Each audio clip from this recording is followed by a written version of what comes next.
Background saya belakang itu hitam bang, hitam banget. Jadi pekerjaan apa, kejahatan apa yang saya tidak lakukan, saya sudah lakukan semua bang.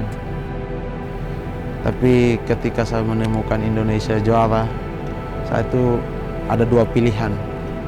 Kalau saya tetap di hitam, berarti saya tidak akan hitam begitu-begitu aja, saya harus hitam pekat. Dan kalau saya putih, saya harus putih pekat. Jadi saya memilih putih dan berubah.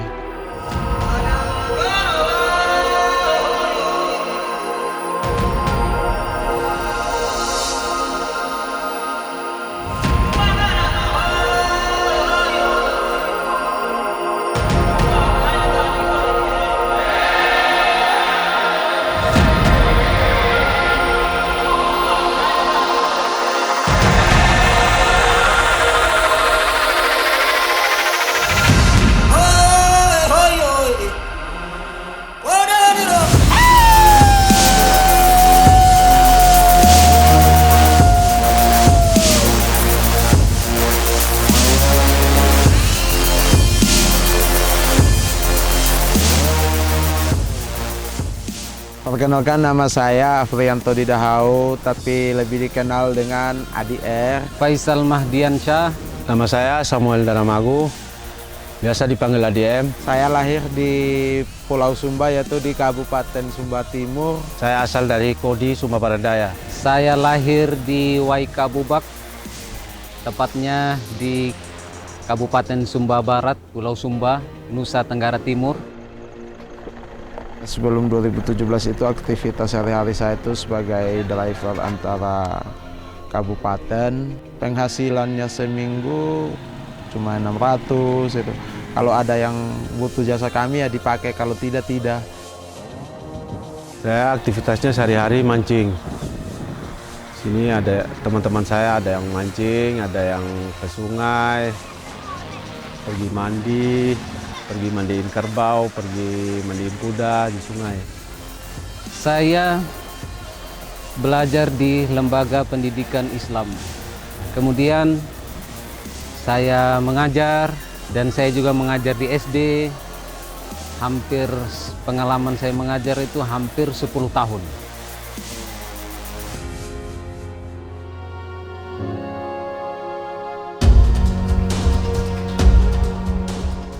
Saya banyak melihat Pulau Sumba ini indah sekali, tapi dari pemerintah sama dari orang-orang Jakarta gitu kan, Sumba Timur adalah angka kemiskinannya yang paling tinggi. Saya sebagai putra daerah, dulunya itu Kodi ini dianggap paling ditakuti karena ya faktor dari pendidikan juga.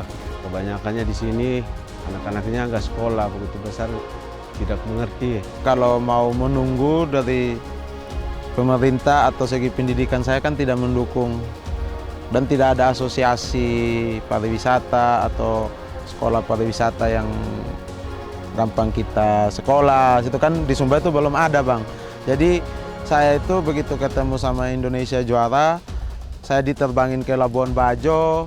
Saya dilihatin bagaimana salah satu daerah itu seperti Labuan Bajo yang saat ini tuh lagi primadona. Jadi setelah saya melihat bagaimana tim itu bekerja gitu kan, bagaimana melayani tamu, jadi saya itu secara tidak langsung itu sedang kursus atau sedang studi atau sedang belajar yang betul-betul saya itu tidak mengeluarkan duit sepeser pun gitu kan. Dikasih dengan gratis gitu kan. Padahal ilmu ini ilmu yang luar biasa gitu kan.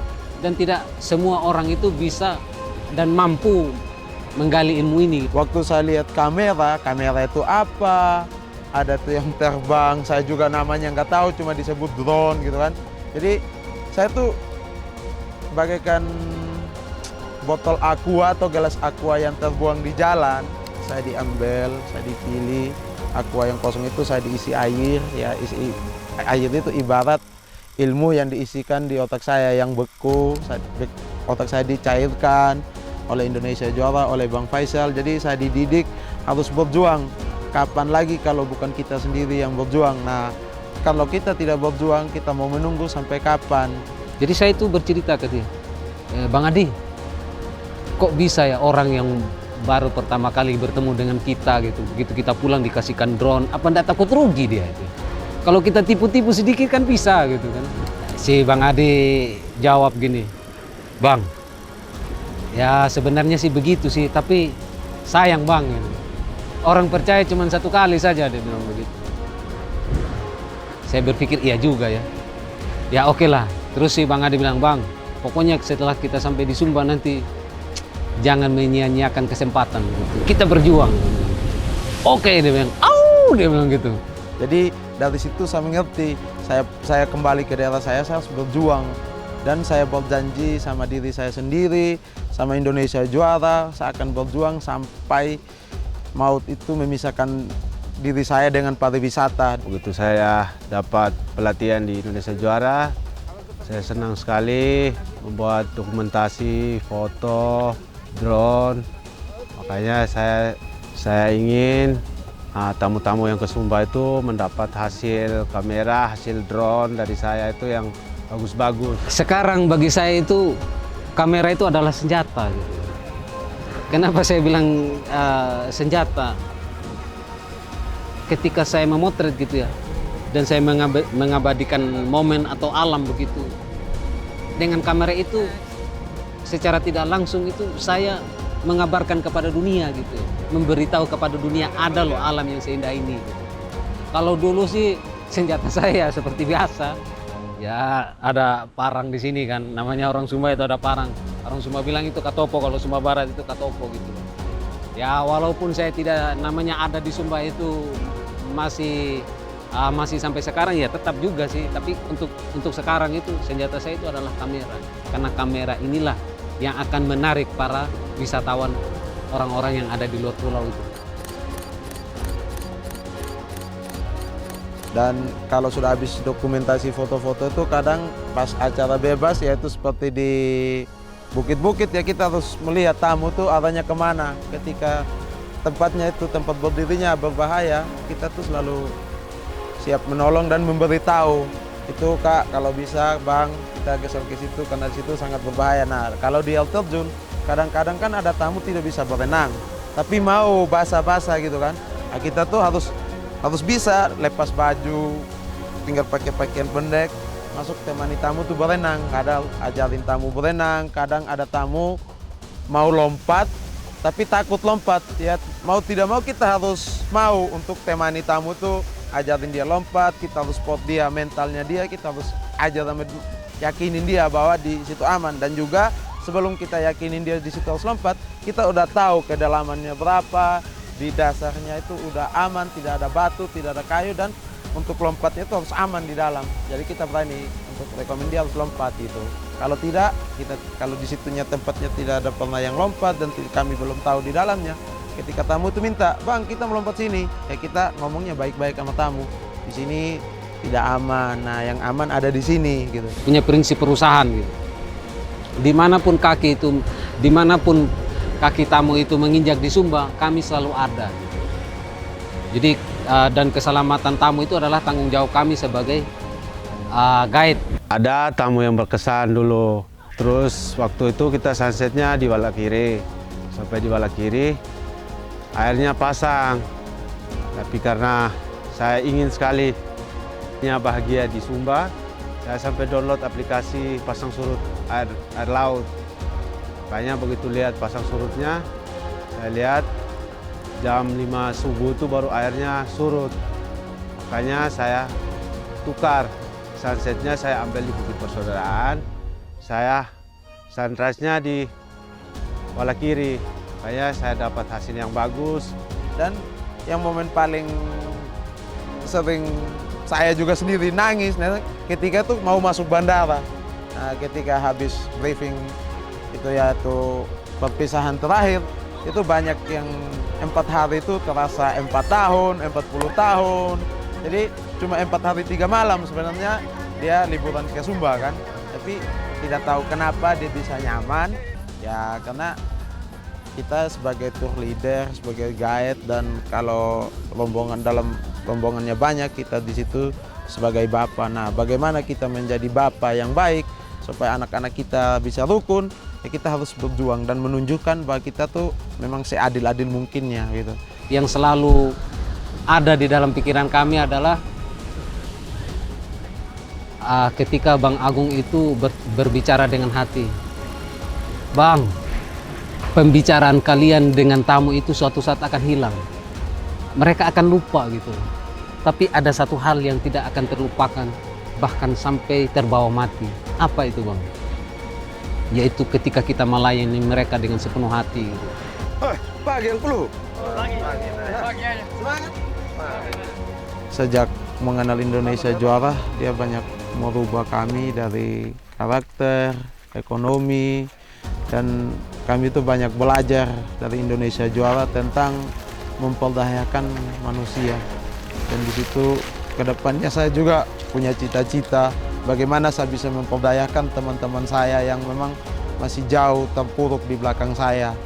Harapan saya kedepannya Indonesia Juara lebih besar lagi, karena di Sumba ini masyarakat di daerah saya sudah merasakan hasil dari pariwisata. Contohnya tamu yang ke Sumba itu bisa membeli kain, bisa membeli parang yang mereka buat di setiap kampung-kampung adat. Jadi bagi tamu yang mau ke Sumba, jangan takut untuk ke Sumba lagi, karena di Sumbanya di sini aman. Kenapa saya harus ditato, Bang? Karena saya itu kadang orangnya cepat pelupa, Bang, cepat bosan, cepat terpengaruh. Jadi saya berpikir jika dia ada tato, berarti itu adalah kitab suci saya, Bang. Ketika saya ada yang menggoda begini-begini, ini itu tidak benar, saya cukup lihat tato. Saya pasti mengingat perjuangan awal Indonesia Juara di Sumba. Meneteskan keringat dan darah, sampai kuku-kuku, kaki terpleset di batu. Itu bukti dari perjuangan. Makanya jika ada tato di saya punya tangan kanan, berarti dia adalah kitab suci saya, kepercayaan saya. Di mana saya bisa melihat jalan hidup saya yang benar. Karena saya dikasih kesempatan yang kedua kali dari Tuhan untuk berubah, yaitu melalui Indonesia Juara. Jadi saya bisa putih, saya bisa bekerja dengan baik, saya bisa, pokoknya semuanya itu bisa merubah saya dari total kehidupan saya lah dari Indonesia Juara. Saya di situ tidak percaya kalau saya itu akan suatu saat nanti saya akan jadi tour leader di Indonesia Juara. Saya lihat dari Bang Agung, ownernya Indonesia Juara. Saya melihat dia membangun pariwisata di Sumba. Saya merasa di situ ada kekeluargaan. Saya dianggap sebagai saudara, keluarga di Indonesia Juara. Makanya saya beri nama Agung Afif Magu, anak saya yang ketiga. Agung Afif Magu, Helungara. Helungara. Rasa nyaman dan saya merasa di situ diperlakukan seperti saudara kandung sendiri. Makanya saya itu kadang-kadang berpikir ke ayat yang sering saya sering ada di pikiran saya gitu ya. Sesungguhnya dalam penciptaan langit dan bumi serta silih bergantinya siang dan malam, itu ada tanda-tanda kebesaran Allah bagi orang-orang yang berpikir. Dari ayat itu saya itu melihat, wah, pergantian atau silih bergantinya malam dan siang. Itu kan berarti kan ketika matahari terbit dan ketika matahari terbenam. Nah, disitulah saya terinspirasi. Wah, ternyata luar biasa lukisan ilahi. Nah, dari situlah saya itu jadi semangat gitu kan. Ya dengan seringnya saya itu mengeksplor, seringnya saya turun melayani tamu, seringnya saya itu bersama dengan alam gitu. Saya itu bertambah semangat gitu ya. Semangat dalam kerja, semangat dalam beriman kepadanya gitu. Puji Tuhan, kami selalu bekerja dengan hati dan bukan hanya sekedar kami mencari uang, yaitu untuk memperdayakan masyarakat lokal. Dan saya harapan untuk masyarakat lokal Sumba, marilah kita bersama-sama membantu, saling bergandengan tangan untuk memajukan pariwisata Sumba. Dengan perjuangan kami, tim Indonesia Juara, saya, Bang ADR, Bang ADM, harapan kami dengan perjuangan kami ini mudah-mudahan terinspirasi bagi daerah-daerah yang memiliki alam yang indah. Dan harapan kami mudah-mudahan Indonesia juara semakin berkembang. Dan cita-cita Indonesia juara yaitu memakmurkan pariwisata Indonesia itu tercapai. Saya kembali kepada prinsip perusahaan dan tim-timnya itu adalah loyalitas, integritas, dan komunitas. Saya mengambil dari komunitas, jadi kita sebagai tim itu bukan kru, bukan karyawan, tetapi kami tim itulah saudara gitu kan. Sekarang kami itu dijuluki Warkop. Ini lucu juga sih Warkop. Jadi Warkop itu ada Dono, Kasino, Indro gitu ya. Kalau saya itu sama tim itu dibilang kasino gitu ya, mungkin karena kecil sih. Nah kemudian si Dono ini orangnya kan lucu ya, si Dono ini orang Sumba Timur itu kan. Nah, si Bang ADR. Nah si Indro ini kalau dilihat dari badan dan ya agak mirip-mirip dengan Bang Indro, makanya disebut dengan Dono Kasino Indro gitu kan. Ya ada momen-momen lucu tersendiri sih gitu. Jadi asik gitu ketika tim itu kita berjalan bersama gitu ya. Jadi ketika ada masalah kita pecahkan bersama. Jadi apabila ada yang kurang gitu ya, kita saling mengisi gitu kan. Jadi itulah indahnya tim ya. Tim indahnya kita berkeluarga gitu.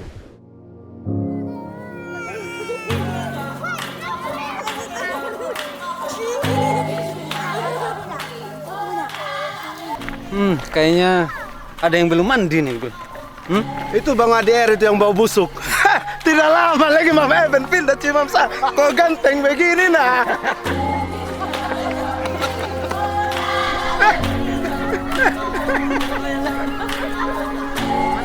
Jaga anak, jaga ibu